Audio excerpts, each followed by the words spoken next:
2 Chronicles chapter 16, beginning at verse number 1. And when you have yourself there and you found that, here's what is recorded. I'll be reading this out of the English Standard Version. In the 36th year of the reign of Asa, Baasha, king of Israel, went up against Judah and built Ramah, that he might permit no one to go out or come in to Asa, king of Judah. Then Asa took silver and gold from the treasures of the house of the Lord and the king's house, and sent them to Ben-Hadad, king of Syria, who lived in Damascus, saying, There is a covenant between me and you, as there was between my father and your father. Behold, I am sending to you silver and gold. Go, break your covenant with Baasha, king of Israel, that he may withdraw from me. And Ben-Hadad listened to King Asa, and sent the commanders of his armies against the cities of Israel. And they conquered Ijon, Dan, Abel-Maim, and all the store cities of Naphtali. And when Baasha heard of it, he stopped building Ramah and let his work cease. Then King Asa took all Judah, and they carried away the stones of Ramah and its timber, with which Baasha had been building, and with them he built Geba and Mizpah. At that time Hanani the seer came to Asa, king of Judah, and said to him, Because you relied on the king of Syria, and did not rely on the Lord your God, the army of the king of Syria has escaped you. Were not the Ethiopians and the Libyans a huge army with very many chariots and horsemen? Yet, because you relied on the Lord, he gave them into your hand. For the eyes of the Lord run to and fro throughout the whole earth, to give strong support to those whose heart is blameless towards him. You have done foolishly in this. From now on you will have wars. The title for the message this morning that you've already heard in your hearing, Don't Forget How You Got Where You Are. All right. Don't forget how you got where you are. All right. Will you bow with me? Most holy and always God, I come before you once again just thanking you for the opportunity to stand before your people and preach your word. Yes, yes. God, I pray, God, that the word comes forth with clarity and wisdom that only comes from you. Mm-hmm. Take my words, my phrases, and my sentences, oh God, and make them clear, God. Yes. Do not let them be a stumbling block for those who hear. Yes. And now, Lord, may the words of my heart and the meditations of my mouth be acceptable in thy sight, O Lord, my strength and my redeemer. Amen. Amen. Amen. Don't forget how you got where you are.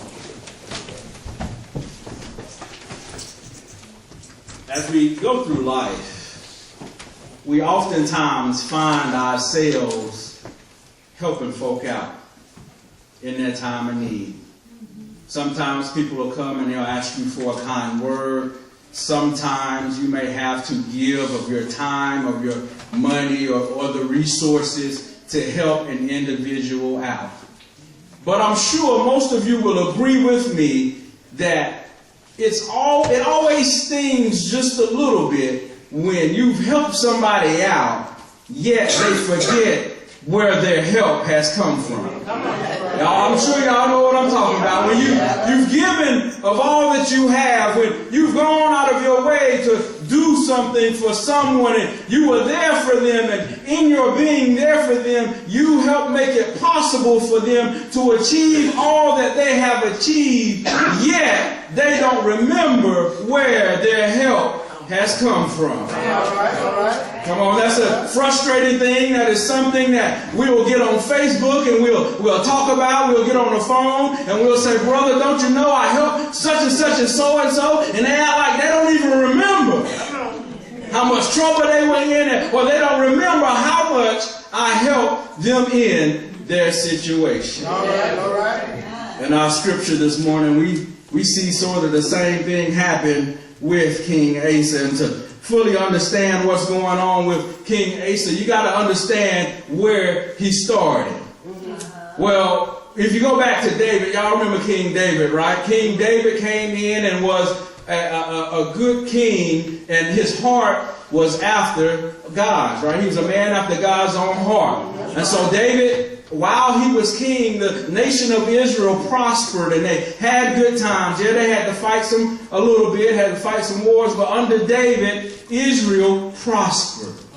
Then David passed and his son Solomon took over the throne, and under Solomon's reign the nation of Israel prospered even much the more, and the temple was built, and there was a good national pride about Israel because they were God's people and they had a king who was right in the sight of God.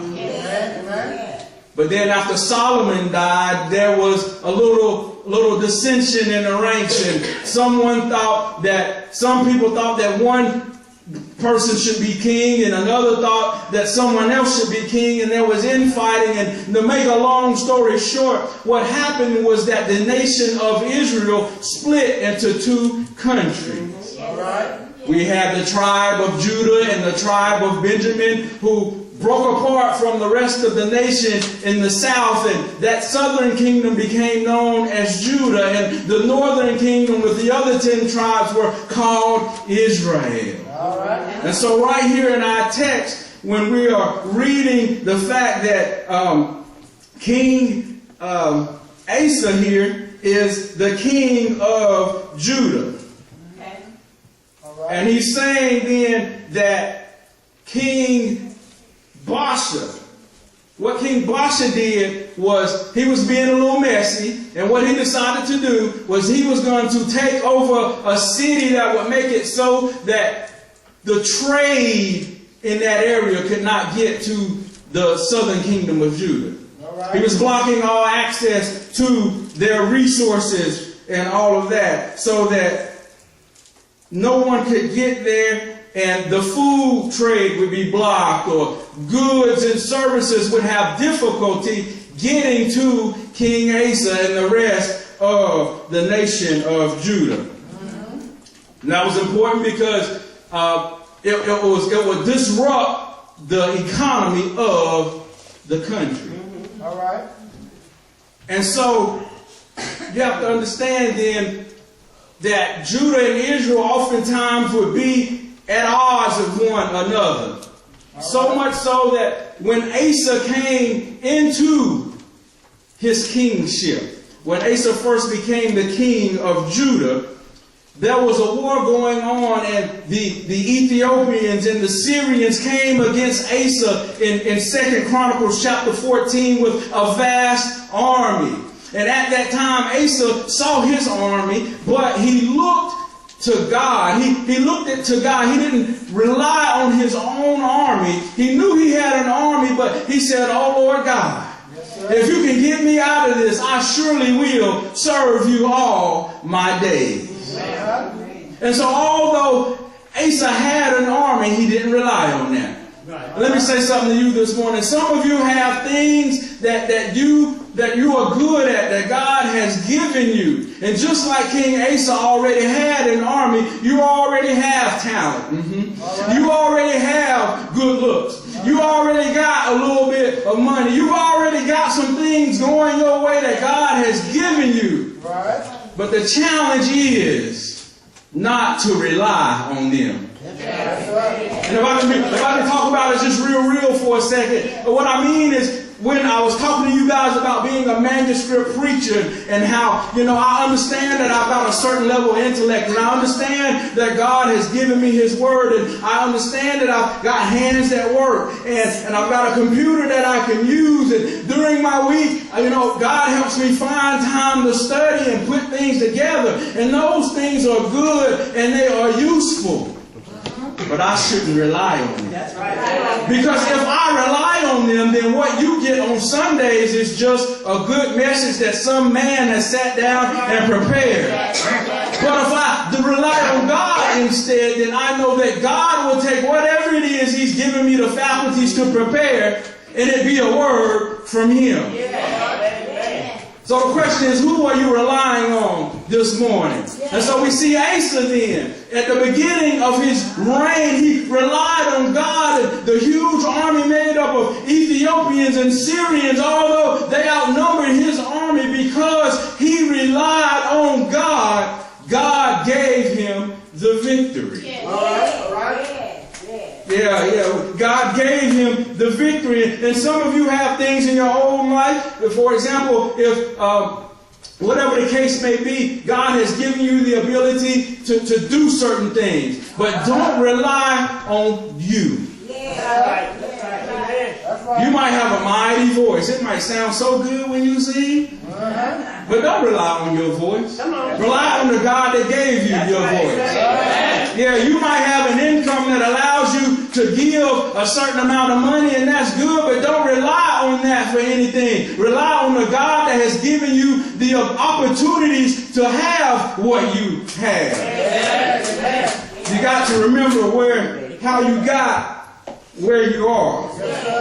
So the situation is this. I believe that the goal in this story, the reason why God has shared it, is that you will rely on God, that you will hope in God in more and more of the areas of your life. Because y'all know how we can do sometimes. I can rely on God to, when I'm doing godly things, when I'm at church and I'm praising, I'm relying on God. Then if I'm on my way to church, I can rely on God to help me get there. But on Monday through Saturday, when I'm not at church and I'm not around the people of God, I tend to sometimes rely on how sharp of a wit I got, or how fast of a mouth I got, or how bad I can put you in your place, or I can just pay to make my problems go away. But if you will only rely on the Lord in all areas of your life. That's right. And so we see then how Baasha, the king of Israel, tried to siege the nation of Judah by overtaking an important strategic city. And we see King Asa here has the opportunity, the same opportunity that he had the first time. And what I'm getting ahead of myself, what we got to realize is because he relied on God, God gave him the victory. And for 35 years, King Asa had peace in Judah. That's right. Yeah, Asa relied on God, and not only did God give him the victory, he also allowed him to enjoy the victory. And for 35 years after that, King Asa didn't have to worry about wars and people trying to come take what God had given him. And because he relied on God, he experienced 35 years of peace. And I can imagine that as time went on, King Asa began to, I don't know what happened, but he started out by relying on God. And then over time, as God began to bless him and as God began to prosper him, he forgot how he got where he was. I can believe it. If I'm thinking about King Asa, I believe he was sitting around and he looked at this nice palace I have, and it's been a long time since anybody thought to step to old King Asa and the children of Judah. Nobody's touching me. I'm the man. I've come a long way. I got a lot of stuff. People listen to every word I say. I'm a good king. And so after 35 years of relying on the Lord, there came a point in Asa's life where he didn't feel as if he had to rely on God any longer. Come on. And so when Baasha came and overtook the trade city, it was right then where King Asa should have got on his knees again and said, "Oh Lord, I don't know how I'm going to get out of this, but I do know by trusting in you, if I rely on you, you'll get me through." But we see here in our text, says that King Asa went to Ben-Hadad, the king of Syria, who lived in Damascus. And he said, "Look, bro, you and I have an agreement. And our fathers had an agreement with each other." And he didn't think to rely on God. He thought to rely on his connections. All right, come on. He didn't rely on God. He thought that, well, I'm the king and I've got all these resources and I have all these relationships, so I can handle this on my own. Right. And we see that he went to Ben-Hadad and he said, hey, we got a relationship. So why not, while we have this relationship, and I know that you are in covenant also with the nation of Israel, but how about if I give you a little money? If I give you a little something, you'll forget about your agreement with them and attack them. And I just want to stop right there. It says that King Asa, in verse 2, took silver and gold from the treasures of the house of the Lord. Come on now. And the king's house. And so not only is it bad enough that he's relying on himself, but then he takes what God has given him and forgets why God had given it to him. Some of y'all looking at me funny, so let me give you an example. It's like if I came to you and I said, hey, can I borrow $20? You know, I really need, or if I just came and say, look, man, I'm hungry and I need some food. And so you give me the resources I need to not have to worry about food, and then I take what you've given me and use it for some purpose that you would not agree with. I take my food and I give it to your enemy. All right. I take what you've given me and I don't even ask you about it, but I just do what I want to with it for a purpose that you would not agree with. Yeah, I know you gave me a little bit of money to help me with my food, but I went and I bought me some drugs. Or I went and I gave it to my girlfriend, or whatever the case may be. What I have given you have misused. All right. And we see Asa took all the tithes and offerings. Yes, sir. He took all the building fund and he gave it to King Ben-Hadad of Syria, who was an enemy of the people of God, and gave it to him and said, bro, I ain't going to rely on God, but because I know you, yes, sir. I'll take what God has given me and I'll rely on you to get me out of this. All right. Let it not be said of us, church. Yeah. Let us rely on the Lord. Yes. And so it worked out that Ben-Hadad, he agreed and he took King Asa's money from the temple, and he took King Asa's money from his own household, and he went and he started making war with the king of Israel. He started making war with Baasha. And what that did was that cleared it up so that then the Judah and King Asa went to those cities that Baasha had taken over, and he took all the materials that were used in making the city. All right. And they took over the city. And so if you look at it from a results mindset, if you look at it from actually what happened, many of us would say, oh, King Asa did a good job. He was smart. He took this money and flipped it and then it all worked out. He took this little bit of stuff and he did this, he flipped it, he was making moves. Now it's working out. All right. But how many of you know the ends don't always justify the means? That's right. That's right. Amen. And that's what we see with King Asa. And so at the time, Hanani the seer, who was the prophet, came to King Asa of Judah, and he said unto him, because you have relied on the king of Syria, and did not rely on the Lord your God, the army of the king of Syria has escaped you. Now, y'all might miss this right here, but he says the army of the king of Syria has escaped you. Now, Asa's worried about the army of Israel. He's worried about Baasha and Israel. But God says, because you did not rely on me, the army of the Syrians has escaped you. See, Asa didn't even know what was at stake. He didn't know what was at stake. See, while he was worried about the king of Israel, God saw the whole thing. And he's basically saying, look, Asa, Yes, he does. if you had just listened to me, Yes, sir. if you had relied on me, if you had come to me for help, Yes, sir. Yeah. not only would I have given you the army of Israel. But I would have also given you Syria and its army. Amen. But because you didn't rely on me, they escaped. Yeah.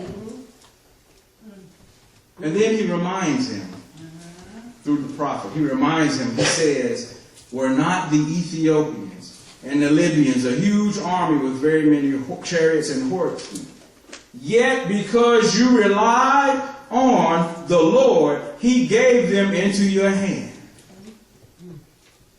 When you rely on the Lord, you get true victory. Yes, you do. Hallelujah. When you rely on yourself, you might get a semblance of victory. You might get victory for a short time, Yeah. but it does not last. That's right. That's right. It does not last. That's right. Whatever victory you think you can make and manufacture on your own will not last. It will not stand the scrutiny of time. It will not withstand the all-consuming fire that is our Lord. Glory, glory. That's right. He says, yet because you relied on the Lord, he gave them into your hands. And here's kind of where I want to focus for a second. For the eyes of the Lord run to and fro throughout the whole earth to give strong support to those whose heart is blameless towards him. You have done foolishly in this, for now on you will have wars. Said, called him a fool. All right. The preacher came up to the king and said, boy, you a fool. If I walk up to y'all and say, brother, you a fool, y'all would be so upset with me. But right now, that's what he said to the king.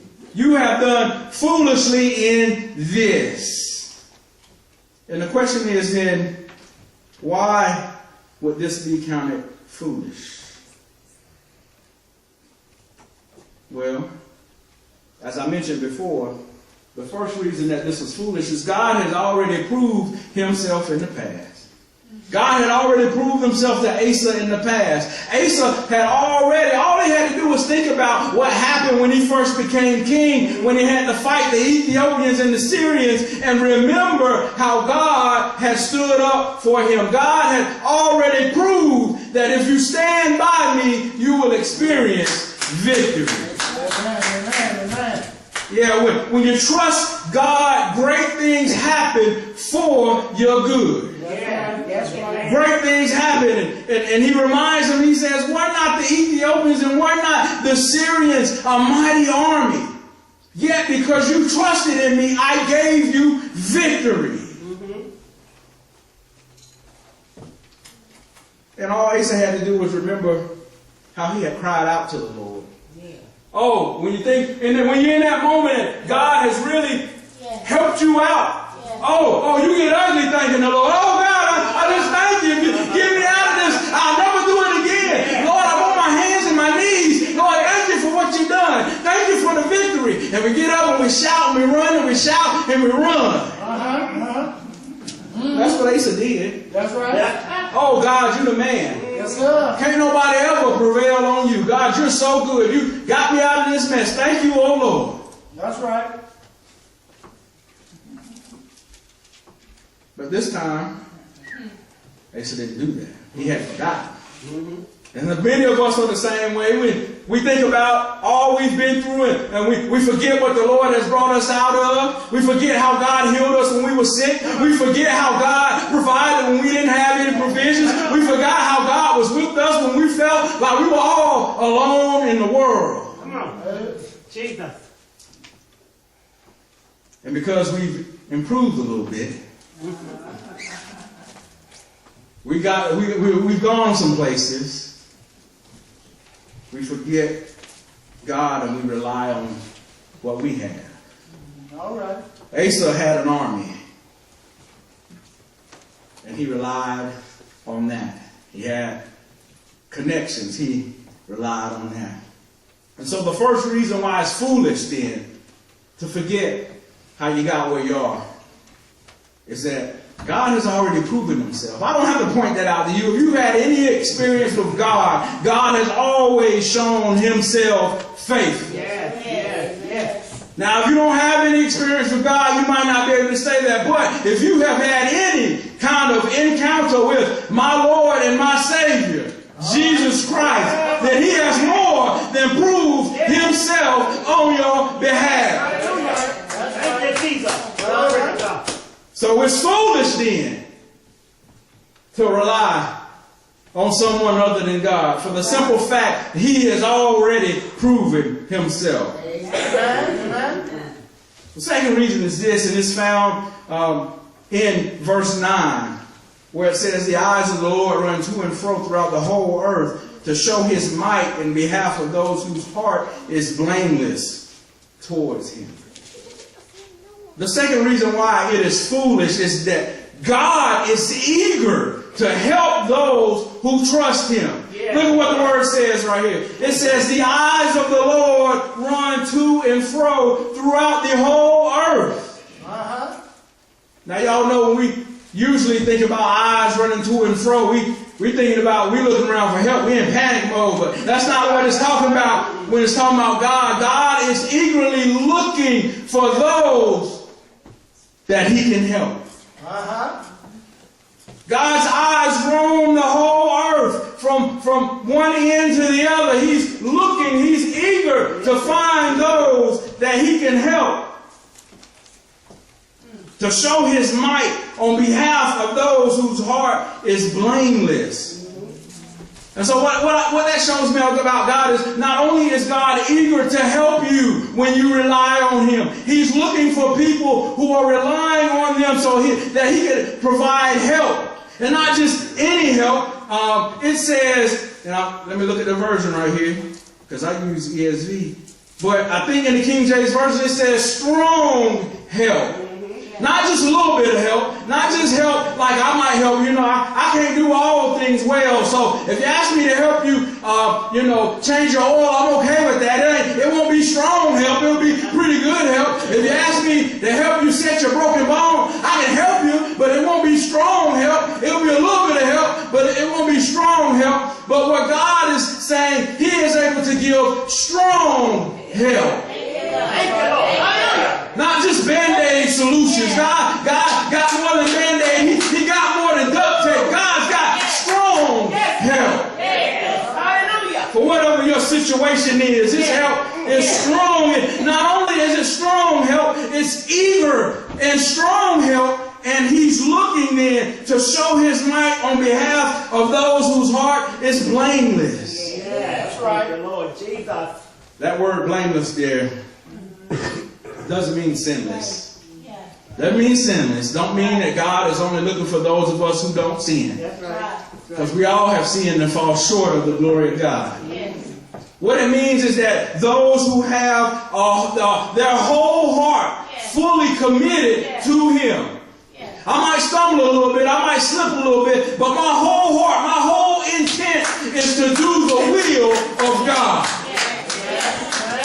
And if that is my whole heart's desire, then verse number 9 lets me know that my God is looking for those times when I need some help. And not just any old help. I ain't talking about help that your mama can give you. I ain't talking about help that Tyrone and Pee Wee and them can give you. I'm talking about strong help that only comes from the Lord.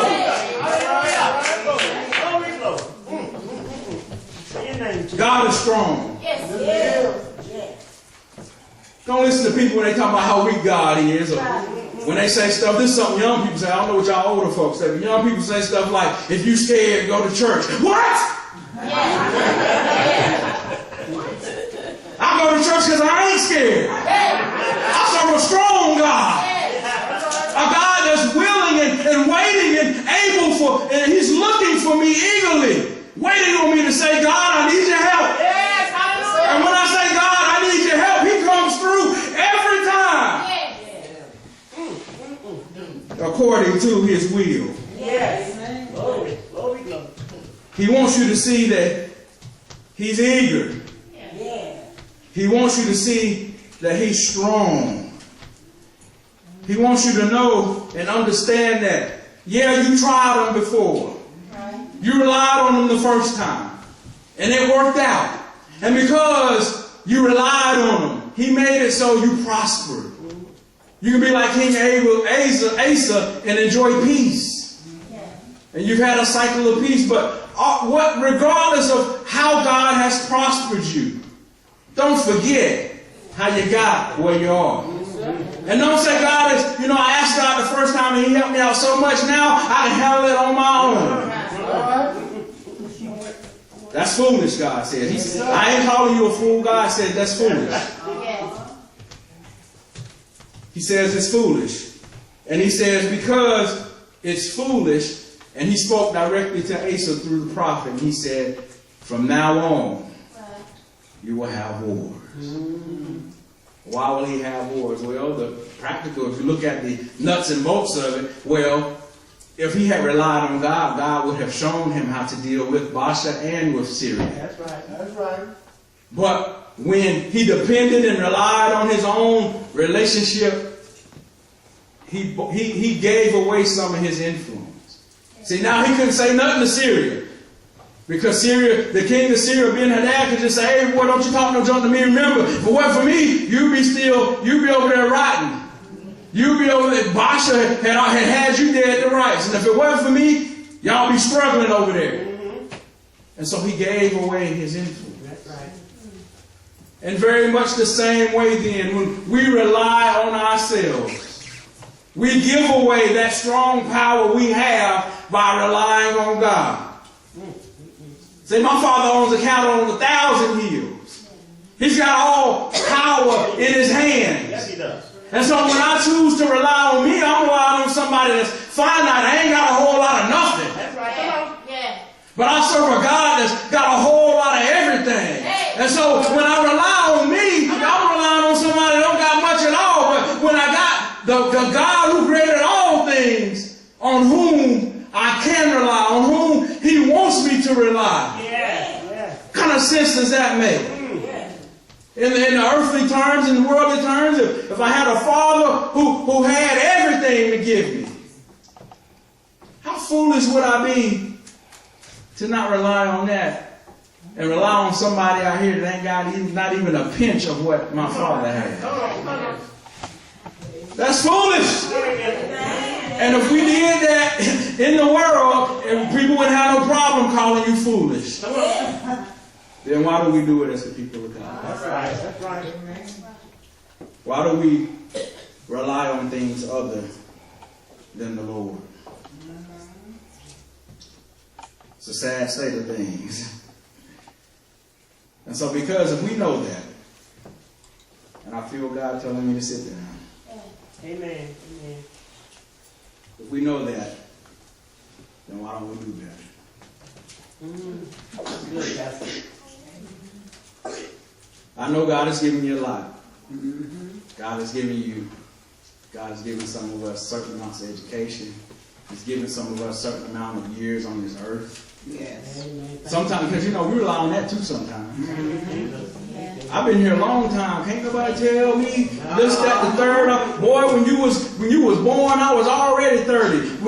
Whatever the case may be. I've been in this church 50 years. How you gonna tell? Whatever.